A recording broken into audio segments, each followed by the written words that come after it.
Usually, when we talk about getting a medical diagnosis, there's this underlying expectation of precision.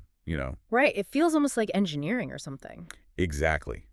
Like you break your arm, the x-ray shows that jagged white line on the black background, and the doctor just points right to it and says, there is the problem. It's very binary. Yeah, it's either broken or it's not. Right. You see the physical cause, you understand the physical effect. But when you step into the world of the mind-body connection, that x-ray machine just kind of chatters. Oh, totally. You're suddenly looking for something completely invisible. Yeah, I mean, you are basically looking for the physical footprint of an emotion. And for today's deep dive, the source material forces you to look at your physical health through a completely non-clinical, highly philosophical lens. It really does. It's a fascinating perspective. It is. So we are unpacking a translated excerpt from February 20, 2024. It's titled, Holding Grudges Will Surely Cause Illness, and it's written by an author named Su Feng, with the translation edited by Kinyu. And it is a incredibly dense, provocative piece of writing. Definitely. Our mission for this deep dive is to, really explore the specific mechanism this text presents, like how the everyday, seemingly harmless act of complaining or harboring a grudge can allegedly trigger physical illness right down to a microscopic cellular level. Which is a huge claim to make. Yeah. And the author attempts to pack an entire framework of human biology, emotional regulation, and traditional philosophy into a very short space. Right.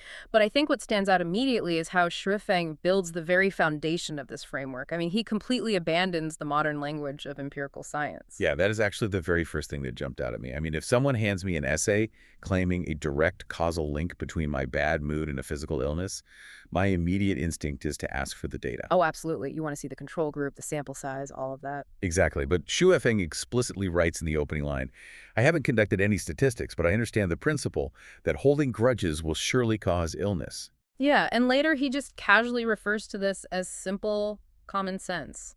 Right. So starting an argument about cellular health by openly admitting you have zero statistical data is certainly a bold move. I mean, I initially read that as a potential cop-out, like a way to avoid the rigorous scrutiny of peer review. Well, sure, that is the natural modern reflex. We are culturally conditioned to demand double-blind clinical trials before we accept, any claim about human biology. Right, we want the hard proof. But let's look at the specific words he uses instead of data. He uses principle and common sense. So where? By proudly stating he hasn't conducted statistics, Feng is making a deliberate philosophical pivot. Okay, what do you mean by a pivot? Well, he is shifting the burden of proof away from the laboratory and placing it directly into your own lived experience. I mean, if he provided a spreadsheet of data, you could debate the methodology of his study, right? Yeah, you could pick apart the variables. Exactly. But by calling it a principle, he is framing this mind-body connection as a fundamental law of nature, sort of like gravity. I see. Though, that assumes you, as the listener, are willing to accept an emotional law of nature without the math to back it up. Which is a big ask for a lot of people today. It is, but I actually do see the strategy there. I mean, Oh. You don't need to read a physics paper to know that if you drop an apple, it hits the floor. You've just seen it happen. Right, you've experienced it yourself. So Su Feng is essentially bypassing the scientific gatekeepers entirely. He's asking you to access your own internal intuitive wisdom. He's setting up a framework where your own life is literally the only evidence required. And that highly personal framework is just crucial for everything that follows in the text. How so? Because once you agree to step outside that demand for clinical statistics and operate within this intuitive space, the text really begins to map out how this principle actually manifests inside the human body. He doesn't just say, grudges are bad for you. No, he gets surprisingly specific. Yeah, he visualizes this remarkable self-regulating system driven by very clear mechanisms. Right, so the text introduces this concept of two hidden switches inside all of us.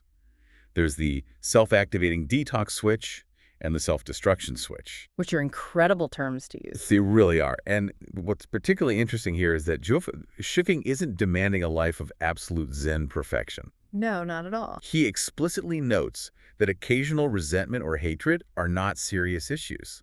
Like if someone cuts you off in traffic and your blood pressure spikes, you haven't doomed yourself. Right, you're not going to immediately fall apart. Exactly. It is the long-term harboring of resentment, the chronic, unbroken habit of complaining that really flips the script. The text states that constant complaining puts every single cell in the human body into a state of discomfort where they lack energy. And let's really unpack the mechanics of that cellular discomfort because I think it's a brilliant way to describe physiological stress without using all that clinical jargon. Yeah, it's very evocative. Right. So consider what happens when you experience that acute spike of anger in traffic, like you mentioned. The body's self-regulating system kicks in. You get frustrated, your stress hormones elevate, but then, the moment passes. You take a breath and move on. Exactly. The detox switch handles it. It clears those chemicals out and returns your system to a baseline.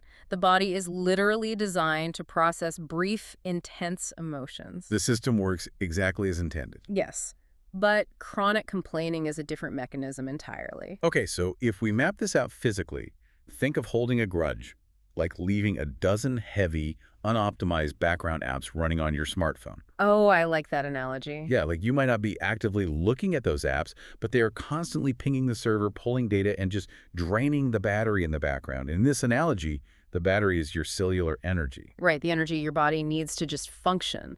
Exactly. You wake up thinking about a perceived slight. You complain to your colleagues about it at lunch. You fall asleep dwelling on it. That requires a constant, unyielding diversion of your body's resources.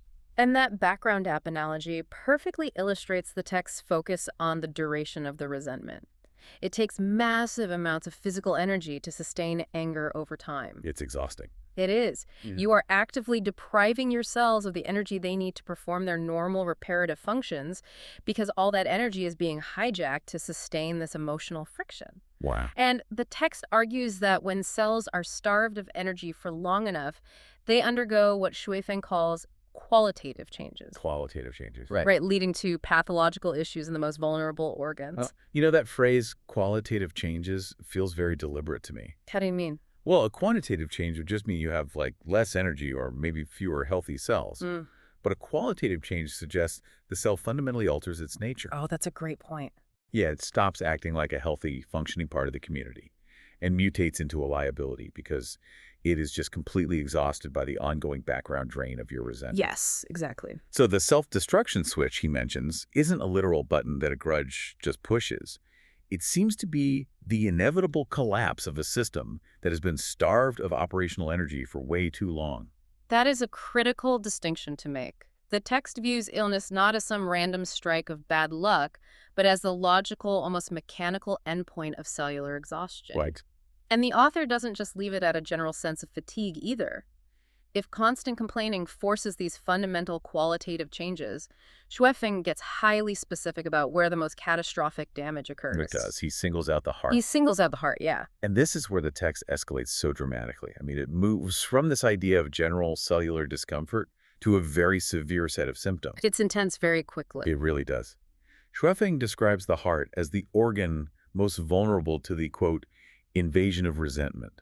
Invasion, such a strong word. Yeah. He then states that grudges lead to the stagnation of heart qi and poor circulation of qi in blood.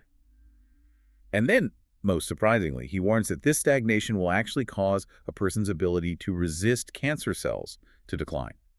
The terminology here bridges two entirely different ways of viewing human health, which is really why it feels like such a dramatic escalation to modern readers. Yeah, it's quite a mix. On one hand, you have these traditional Eastern philosophical concepts, right? Like heart qi and the circulation of qi in blood. Right. But on the other hand, you have the very modern clinical fear of declining cancer resistance.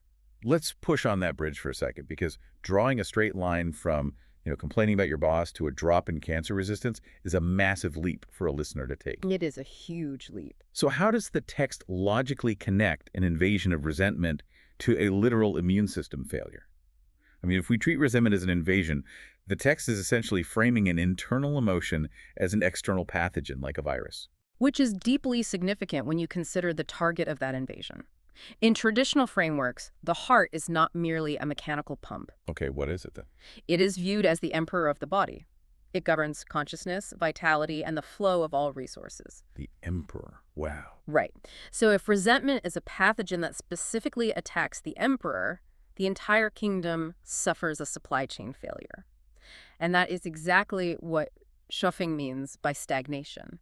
Okay, so stagnation isn't just things slowing down a bit. it's a complete blockade. Exactly. If a river stagnates, it stops flowing, the water becomes murky, and, life inside it suffocates. Mm. So if your heart, your vital emotional and physical energy stagnates because you are holding onto this bitter grudge, the physical circulation of your blood is compromised. Yes. You've essentially cut off the supply lines to the rest of the body. Precisely. Now, connect that supply line failure directly to the immune system. Okay. Your body is constantly generating anomalies, including potential cancer cells. Right. That's just a normal biological process. Exactly. And a healthy flowing system with its detox switch activated can easily identify those anomalies, dispatch resources, and clear them out. It handles the problem. But an immune system is basically a supply-dependent army. If the cells are uncomfortable, lacking energy, and suffering from the stagnation of qi and blood, that army is starved. Man. It cannot fight. The drop in cancer resistance isn't some magical curse brought on by a bad mood. According to Feng's logic, it is the direct mechanical result of a body that has diverted all its defensive energy toward maintaining a grudge. That is wild. The sludge in the river basically allows the anomalies to take root and multiply. Exactly. When you map it out that way, the warning feels much less abstract. I mean, for you, the listener, having a stressful day, the takeaway is intense. Yeah. Your frustration isn't just a cloud floating around in your mind. It is an active restriction of the resources your body needs to protect itself. Right. It makes the stakes of holding a grudge incredibly high. The stakes are existential, really. But, and this is important, the text doesn't leave the reader trapped in this terrifying landscape of cellular destruction. Thank goodness. Yeah, Feng maps out the pathology of resentment, but then he provides the exact protocol to reverse it. He offers the antidote. And the antidote begins with a very straightforward directive, which is never complain all the time. Fairly simple advice. Yeah, but the actual prescription for health is where the text takes a surprisingly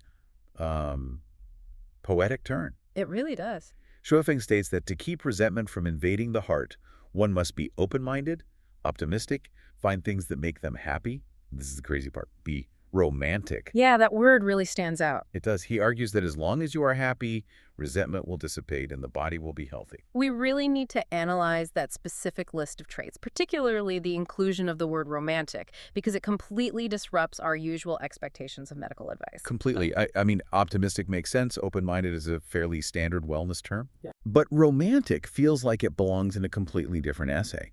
When a doctor wants to lower your blood pressure, they suggest eating less sodium, not being more romantic. Right. Take a walk by the beach, maybe, but not be romantic. Exactly. I initially really struggled to fit that word into the cellular framework we've been discussing. So how did you end up reconciling it? Because it is clearly the linchpin of his proposed antidote. Well, I had to strip away the modern pop culture connotation of romance, like it's not about dating or grand gestures with roses. Okay, so what is it about?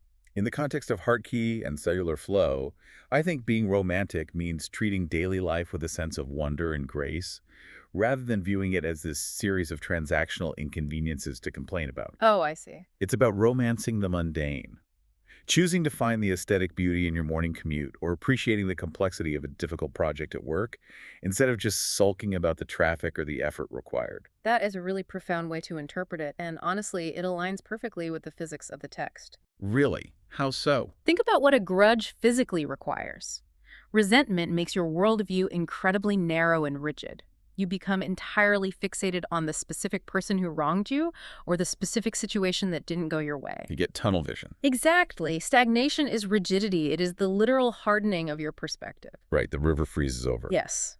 But being open-minded and romantic requires flexibility. It demands that you widen your aperture to take in the broader scope of life. Oh, that makes so much sense. You cannot maintain a rigid, stagnant grudge if you are actively seeking out the romance in everyday existence. By consciously choosing happiness and a romantic outlook, you are initiating a spring thaw. You are melting the ice. It acts as an energetic solvent. Exactly. So happiness isn't just a pleasant, fleeting feeling in this framework. It is an active, aggressive intervention that dissolves the toxic buildup of a grudge. It flushes the system and manually flips that self-activating detox switch back on. And this brings us full circle to the very beginning of the essay, where Feng proudly announced his lack of statistical data. Right, the whole, I haven't conducted statistics line. Yes. He has laid out this entire mechanical theory of health, from cellular discomfort to the stagnation of heart culture to the romantic antidote, all based entirely on intuitive principle. Yeah. But he ends the piece by challenging the reader to test this theory in the real world. The final sentence is just so confident. He writes, "Whether it is really so, readers, please observe the people around you who often get sick. See if he or she often gets the sulks, often complains." It's amazing. It's like he drops the microphone, just walks away. He really does. He essentially turns you, the listener, into the statistician that he refused to be. Wow. He is assigning you field work. The author doesn't want you to take his word for it, nor does he want you to wait for a peer-reviewed study to validate his claims.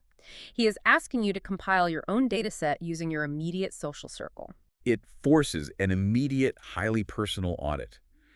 I mean, as soon as I read that line, my brain instantly started cataloging the chronically ill people in my life and just evaluating their temperaments. It's hard not to do that, right? It really is. I started asking, are they joyous, romantic individuals who let things slide? Or are they the family members who hold on to 10-year-old slights, who constantly sulk, who always find the negative angle in literally any room they enter? And the brilliance of that closing challenge is how it grounds the abstract philosophy of the text into tangible, undeniable reality. Yes. Talking about heart key or qualitative cellular changes can feel very distant, but tying those concepts directly to the aunt or the coworker who complains relentlessly and always seems to have a cold, I mean, that is evidence you cannot ignore. It proves his initial point that this is ultimately just common sense. Exactly. But, while auditing your friends and family is easy, the real weight of Xufeng's challenge turns inward. You can't help but run that exact same diagnostic audit on yourself. Which is exactly the intended effect. If you recognize the pattern in others, you are forced to confront the heavy background apps running in your own mind. So, to trace the path we've walked today through this remarkable text, we began with Xufeng's deliberate rejection of clinical statistics, asking us instead to rely on the intuitive principle that our emotional states dictate our physical reality. Right. We examined the hidden switches inside the body, visualizing how chronic complaining acts as a relentless drain on our cellular battery, creating discomfort and forcing exhausted cells to undergo fundamental qualitative changes. Which is terrifying. Truly, we follow the text logic as it zeroed in on the heart as the emperor of the body, exploring how the invasion of resentment stagnates the vital flow of qi and blood, starving our immune system and leaving us vulnerable to disease. The whole supply chain failure. Exactly. And finally, we unpacked Xufeng's surprising, beautiful antidote. The idea that choosing to be open-minded, optimistic, and deeply romantic about our daily lives acts as an energetic solvent, dissolving the stagnation and flipping our detox switch back on. It is such a vital reminder that our internal dialogue is never entirely private. I mean, our cells are constantly listening to and being physically altered by the stories we tell ourselves about the world. Which leaves us with a fascinating final thought to chew on. Xufeng challenged you to observe the chronic complainers in your life to see if his theory holds up. But I want to challenge you to run the experiment on yourself from the other direction. Oh, I like this. If you wake up tomorrow and actively choose to view your day through a romantic lens, if you consciously decide to romance the mundane and refuse to let that traffic jam or the difficult email stagnate your energy, how quickly might you feel your own biological detox switch flip? Could a simple shift in perspective literally be the most powerful, immediate, and effective medicine you possess? Because if Xufeng is right, we don't need to wait for the X-ray to show us what's broken. The healing can start the very second we decide to let the grudge go. Thank you for joining us on this deep dive.